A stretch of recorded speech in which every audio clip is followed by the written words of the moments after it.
भारत के कुछ ऐसे राज्य भी हैं, उन राज्यों के कुछ ऐसे शहर भी हैं जिन शहरों में कुछ आधुनिक कैमरे भी लगे हुए हैं। उन शहरों में अगर कोई व्यक्ति प्रवेश करता है तो उनके चेहरे बल्कि उनकी गाड़ी के जो नंबर होते हैं वो उस कैमरे में कैद हो जाते हैं। अगर वो शहर के किसी भी कोने में घूमे फिरे तो उनका रिकॉर्ड उसमें मेंशन हो जाता है। ऐसी स्थिति में अगर कोई व्यक्ति संदिग्ध नजर आता है तो पुलिस उस पे नजर रखना शुरू कर देती है। आज की कहानी जो कि मैं आपको सुनाने जा रही हूँ, उस कहानी में भी ऐसा ही होता है। कुछ लड़के दूसरे राज्य के थे, वो दूसरे राज्य के बड़े शहर में पहुँच जाते हैं। उनका मकसद था बड़ी चोरी की घटना को अंजाम देना। वो घटना को बड़ी आसानी से अंजाम देकर निकलने ही वाले थे। अचानक से कैमरे पर नजर पड़ जाती है। कैमरे के माध्यम से पता चल जाता है कि वो कौन थे, कहाँ के थे। पुलिस जब उन्हें गिरफ्तार करने की कोशिश कर रही थी तो पुलिस से उनका मुठभेड़ हो जाता है। 2 मारे जाते हैं, एक के पैर में गोली लग जाती है। 2 पकड़े जाते हैं, 2 बाकी के फरार चल रहे हैं। शायद पुलिस उन्हें भी जल्द गिरफ्तार कर लेगी, लेकिन इस घटना के माध्यम से एक सीख जरूर मिलती है। कोई भी चोर, कोई भी डकैत, कोई भी डाकू अगर ये सोचकर किसी शहर में घुस रहा है कि वो पकड़ा नहीं जाएगा, कि वो देखा नहीं जाएगा, लेकिन ऐसा बिल्कुल भी ना। वो कभी ना कभी देर से ही सही लेकिन वो पकड़ा जरूर जाएगा। वो पकड़ा जाएगा, उसके साथ जो हासिल होगा उसकी वो कल्पना भी नहीं कर सकता। इस घटना में भी ऐसा ही होता है। जिन चोरों ने इस घटना को अंजाम दिया था उन्हें लग रहा था कि शायद वो आराम से निकल जाएंगे। उन्हें ये नहीं पता था कि उनकी जिंदगी हमेशा के लिए खत्म हो जाएगी। वीडियो में आगे बढ़ने से पहले मेरी आपसे एक ही रिक्वेस्ट है कि वीडियो को लाइक कर ले, चैनल पर नए तो चैनल को भी सब्सक्राइब कर ले। आज की सच्ची घटना है उत्तर प्रदेश की राजधानी लखनऊ की। लखनऊ का एक थाना लगता है चिन्हट। थाना क्षेत्र का एक चौकी है, एक इलाका है। चिन्हट थाना क्षेत्र का एक चौकी है, एक इलाका है मटिहारी। दरअसल मटिहारी से 100 किलोमीटर दूर एक जफर नाम व्यक्ति की दुकान होती है। वो 22 दिसंबर 2024 की दोपहर 1 बजे का टाइम रहा होगा। जब वो अपनी दुकान की साफ सफाई करने गया हुआ था तो अचानक ही उसकी पड़ोस की एक दीवार पर नजर पड़ती है। 2 बाई 2 यानी कि 2 वर्ग फुट का एक एरिया होता है जिसके अंदर आदमी आराम से जा सके, उससे बाहर आराम से आ सके। कल तक तो ये नहीं था, अचानक से इतना बड़ा हॉल कैसे, इतना बड़ा कट कैसे है। जब उसने अंदर झांकने की कोशिश की तो पता चलता है अंदर एक और दीवार है। उस दीवार में भी बिल्कुल ऐसा ही कट लगा है। वो कट सीधा बैंक के अंदर जाने का रास्ता बन जाता है। जैसे ही जफर ने ये बात देखी तो तत्काल प्रभाव से पुलिस को सूचना दी। पुलिस को ये सूचना मिलती है 22 दिसंबर 2024 की दोपहर 1 बजे के आसपास। पुलिस तत्काल प्रभाव से मौके पर आती है। मौके पर आने के बाद देखती है दरअसल ये रविवार का दिन था, छुट्टी का दिन था। इस दिन ज्यादातर दफ्तर बंद रहते हैं, खासकर सरकारी दफ्तर तो बंद रहते ही हैं। बैंक वगैरह भी बंद रहते हैं। लेकिन जब पुलिस मौके पर आती है तो सबसे पहले बैंक के मैनेजर को सूचना दी जाती है। बैंक मैनेजर संदीप सिंह मौके पर पहुंचते हैं। ये बैंक होता है इंडियन ओवरसीज ये बैंक होता है। इस बैंक के बारे में पता चलता है तो इसमें कोई गार्ड भी नहीं है, न ही कोई अलार्म काम करता। यहाँ से एक बड़ी वारदात को अंजाम दिया गया था। बैंक संडे के दिन खुलवाया जाता है। देखा जाता है तो बैंक मैनेजर थोड़ी तसल्ली करता है और कहता है 12 लाख रुपए तो साहब रखे हुए हैं, लेकिन 12 लाख नहीं, बहुत बड़ी चोरी हो गई थी। इतनी बड़ी चोरी कि बैंक मैनेजर ने और पुलिस वालों ने इस बात का अंदाजा भी नहीं लगाया था। जैसे ही लॉकर रूम की तरफ जाते हैं तो गिनती की जाती है तो टोटल 90 लॉकर होते हैं। 90 लॉकरों में से जब देखा जाता है तो 42 लॉकरों के ताले टूटे हुए थे। अब उनके अंदर जो कीमती सामान हो, चाहे सोना हो, चांदी हो, हीरा हो या फिर जरूरी कागजात हो या फिर नकदी हो, कुछ भी हो, सबकी सब खाली थे। जब इस बात की सूचना आग आग की तरह पूरे शहर में फैल जाती है। जैसे ही ये खबर फैल जाती है तो जिन जिन लोगों के, जिन जिन शिक्षकों के, जिन जिन व्यापारियों के, जिन जिन आम लोगों के, जिन जिन आसपास के लोगों के यहाँ पर लॉकर होते हैं, उन लोगों में हड़कंप मच जाता है। हड़कंप ऐसा मचता है कि लोग रोते हुए बिलखते हुए मौके पर पहुँच जाते हैं। जाने के बाद देखते हैं जिनके लॉकर सुरक्षित थे वो तो ठीक थे, जिनके लॉकर टूटे हुए थे उनकी तो नींदें ही उड़ जाती हैं। किसी को अपनी बेटी की शादी की चिंता सताए जा रही थी, किसी ने अपने बच्चों की पढ़ाई के लिए पैसे रखे हुए थे, किसी ने किसी काम के लिए रखे हुए थे, किसी को अपना घर बनाना था। हजारों सपने एकदम से टूट गए थे, जैसे कि लॉकर के ताले टूटे थे। उसके बाद रोना पीटना शुरू हो जाता है। पुलिस मौके पर पहुंचती है। पुलिस ने यहाँ आने के बाद जब सीसीटीवी कैमरे खंगालने की कोशिश की तो एक सीसीटीवी कैमरे में पता चलता है 21-22 दिसंबर 2024 की लगभग रात 12:35 के आसपास चोर अंदर प्रवेश करते हैं। 4 चोर अंदर जाते हैं। 2-3 चोर उन पर नजर रखे थे कि बाहर का व्यक्ति कहीं कोई देख तो नहीं रहा है। सुबह 4:35 का टाइम होता है। जिस दीवार में कट करके चोर अंदर गए थे उसी कट से बाहर निकल आते हैं। इस घटना को अंजाम देने के बाद वहां से आराम से निकल जाते हैं। पुलिस के लिए अब बहुत बड़ी चिंता का विषय बन गया था कि 42 लॉकर जो टूटे हुए थे उनमें आखिरकार कितना सोना, कितना पैसा, कितनी चीजें रखी हुई थी, ये कैसे तय हो सकेगा। साथ ही आसपास के जितने भी इलाके हैं, आखिरकार इस घटना को अंजाम किसने दिया होगा, पुलिस उन तक कैसे पहुंचेगी, पुलिस के लिए एक चुनौती बन गया था। पुलिस करे तो करे क्या, वैसे भी उत्तर प्रदेश की राजधानी के अंदर जो भी चोर थे उनने उन्हें ललकारा ही था। आखिरकार राजधानी ही सुरक्षित नहीं है तो पूरे प्रदेश की सुरक्षा की किस तरह की गारंटी ले सकते हैं। पुलिस के लिए वाकई ये बहुत बड़ी चिंता का विषय था। पुलिस ने 6 टीमों का गठन किया, उसमें सैकड़ों पुलिस वाले थे। उनका मकसद था कि जितनी जल्दी हो सके इस घटनाक्रम का खुलासा हो सके। यदि खुलासा नहीं हुआ तो ऐसा हो सकता है कि बड़े अधिकारी सस्पेंड कर देते हैं, कोई कार्यवाही कर देते हैं। पुलिस वालों ने ये ठान लिया था कि आखिरकार जल्द से जल्द पकड़ेंगे। पुलिस वालों ने शहर में जितने भी सीसीटीवी कैमरे लगे हुए थे 500 से ज्यादा कैमरों को खंगालना शुरू कर दिया। 500 से ज्यादा सीसीटीवी कैमरे खंगाले जाते हैं। बैंक के अंदर जो कैमरा लगा था वो बिल्कुल सुरक्षित था। उसके बाद उसकी डीआर के माध्यम से देखने की कोशिश की तो एक चोर ने हेलमेट पहना हुआ था और वो फोन पे बातचीत भी कर रहा था। लगभग उसने 3 बार बातचीत करने की कोशिश की थी। उसका फोन दूसरी जगह लगता था। ऐसी स्थिति में पुलिस के पास 2 चीज थी।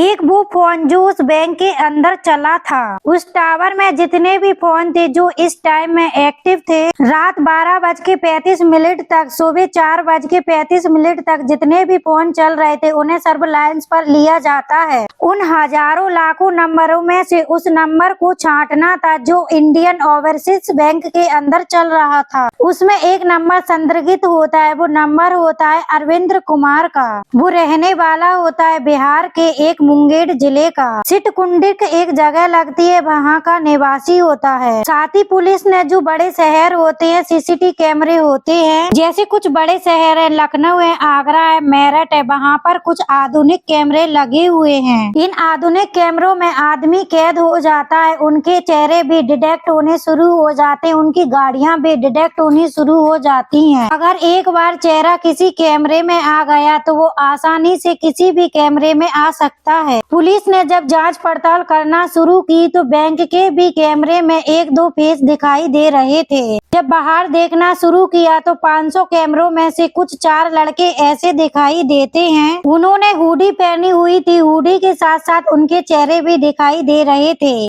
जब उन चारों लड़कों को देखा, उनका जो पहनावा है, उनकी जो कदघाटी है, ठीक वैसी ही कदघाटी, ठीक वैसा ही पहनावा इंडियन ओवरसीज बैंक में जो चोरी करने वाले लड़के थे उनका भी होता है। पुलिस ने अब बस इसी आधार पर तलाश करना शुरू किया।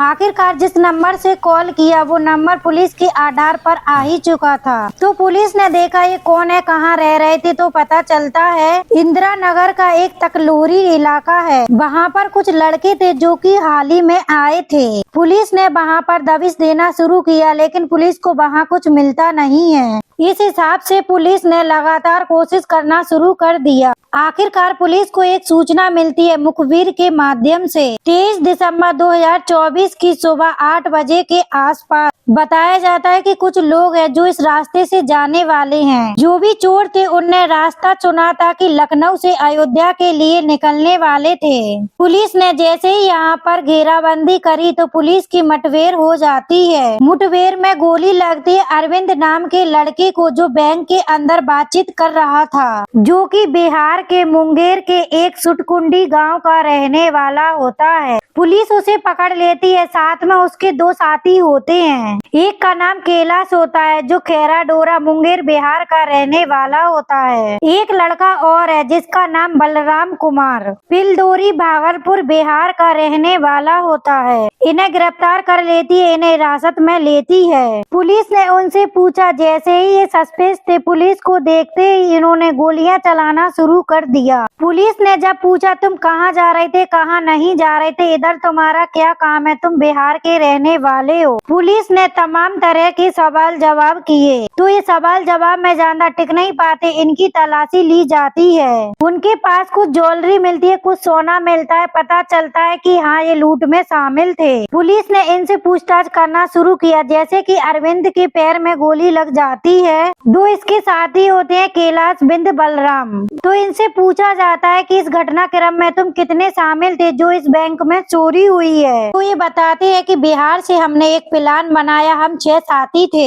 एक का नाम अरविंद्र होता है, कैलाश, बलराम, मिथुन, सनी दयाल, सोवेंद्र, ये 6 के 6 आपस में दोस्त होते हैं। लखनऊ इंदिरा के एक तकलोही जगह लगती है, वहाँ पर एक किराए के मकान में रहते हैं। वहाँ रहने के बाद अब इन्होंने एक प्लान बनाया, जितने भी असुरक्षित बैंक है उनको देखा जाए, उनकी रेकी की जाए। 17 दिसंबर को ये शहर में प्रवेश करते हैं और चिन्नट का ही रहने वाला एक लड़का विकिंग वर्मा, वो भी इनके साथ हो जाता है। लगभग 20 से 22 साल का वो लड़का रहा होगा। जितने भी ये दोस्त थे इनकी उम्र 28 से कुछ ज्यादा नहीं थी, सभी कम उम्र के थे। 50 से ज्यादा बैंकों को ये निशाना बनाते हैं और देखते हैं कि सबसे असुरक्षित बैंक कौन सा है। अब इन्हें पता चलता है कि सबसे असुरक्षित बैंक है चिन्नट थाने के मठियारी के पास लगता है इंडियन ओवरसीज बैंक, जो कि महज 100 मीटर की दूरी पर था। तो उन्हें लगा कि सबसे अब सुरक्षित बैंक यही है। ना यहाँ रात को गार्ड रहता है, ना ही यहाँ पर कोई ऐसी परेशानी वाली बात है। दीवार काट कर आखिरकार अंदर प्रवेश कर लेते हैं।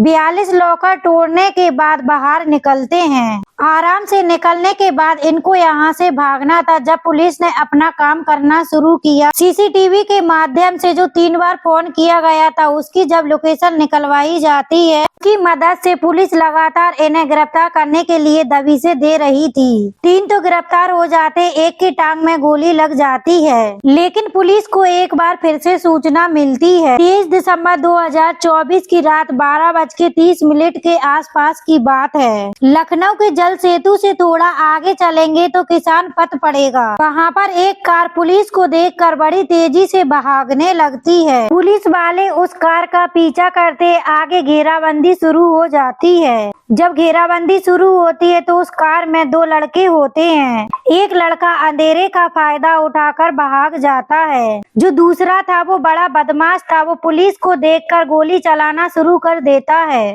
अनाधुंध गोलियां चलाता है, उसे ये भी पता नहीं कि कहाँ गोलियां लग रही हैं, कहाँ नहीं लग रही हैं। जब लगातार गोलियां चला रहा है तो पुलिस ने जवारी फायरिंग में 2 गोलियां चलाई। एक गोली उसके पेट में लग जाती है, एक गोली उसके पैर में लग जाती है। वो गंभीर रूप से घायल होता है। नजदीकी सीएचसी केंद्र होता है, वहाँ पर उसे लेकर जाते हैं। सीएचसी केंद्र वाले कहते हैं इसकी हालत ज्यादा खराब है, इसको राम मनोहर लोहिया हॉस्पिटल लेकर जाओ, वहाँ शायद ये ठीक हो जाएगा। पुलिस वाले उसको राम मनोहर लोहिया लेकर जाते हैं। उसने उपचार के दौरान दम तोड़ दिया। जब डॉक्टरों ने उसे मृत घोषित कर दिया तो उसके पास पास एक डायरी मिलती है। डायरी में उसका पता लिखा हुआ था। नाम उसका सुविंद्र कुमार होता है। बिहार के लखीसराय का असरगंज का वो निवासी होता है। इसके बारे में बाकी साथियों से पूछा जाता है। जो पहले से पकड़े गए थे वो कहते हैं हमारा ही ये साथी था। उसके पास भी कुछ सोना, कुछ नकदी, कुछ पैसे मिलते हैं। उसके पास पिस्टल पाई जाती है। पुलिस उसके घर वालों को अब खबर कर देती है। अब दिन निकलने ही वाला था। लखनऊ से 350 किलोमीटर की दूर की ये बात है। यूपी बिहार के बॉर्डर पर एक गाजीपुर जिला लगता है। गाजीपुर जिले का थाना है गैरम। गैरम थाना क्षेत्र की चौकी 12 लगती है। पुलिस को सूचना लगती है कि यहाँ पर बदमाश देखे गए हैं। यहाँ भी पुलिस ने घेराबंदी शुरू करी तो वो बदमाश पुलिस को देखकर गोली चलाना शुरू कर देते हैं। गोलियां चलती हैं तो पुलिस जवाबी कार्रवाई करती है। जवाबी कार्रवाई में एक बदमाश मारा जाता है। जो बदमाश मारा जाता है उसके बारे में पता किया जाता है। उसका नाम सनील दयाल होता है। बिहार के जिला मंगोर के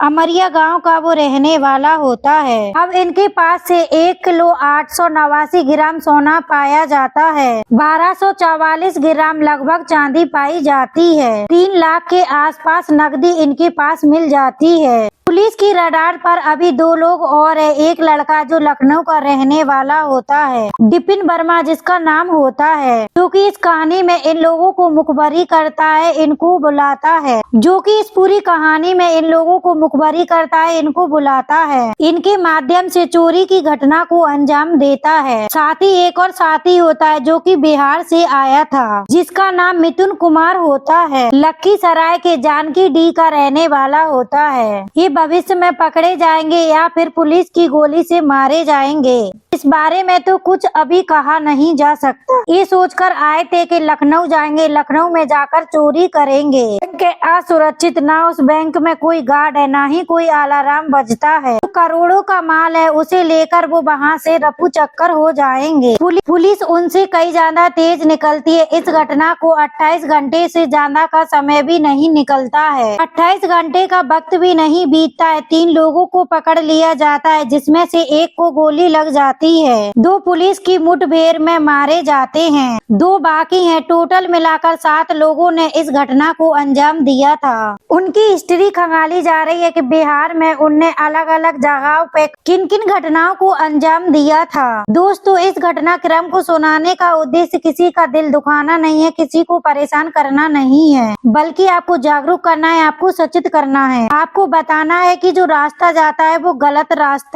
रास्ते का जो शॉर्टकट है, जो आपको लगता है कि उससे आप बहुत कुछ हासिल कर सकते हैं, भले ही उसकी रफ्तार तेज हो, लेकिन वो ज्यादा दूर तक चल नहीं पाता है। जैसा कि इस कहानी में होता है, 2 लड़कों की जिंदगी हमेशा के लिए खत्म हो गई। अगर उन्होंने अच्छा रास्ता अपनाया होता तो वो लंबी जिंदगी जीते। इसीलिए गलत रास्ते पे ना चलकर अच्छे रास्ते पर चलना चाहिए। आज की वीडियो में इतना ही। मिलते हैं नेक्स्ट वीडियो में। जब तक के लिए जय हिंद।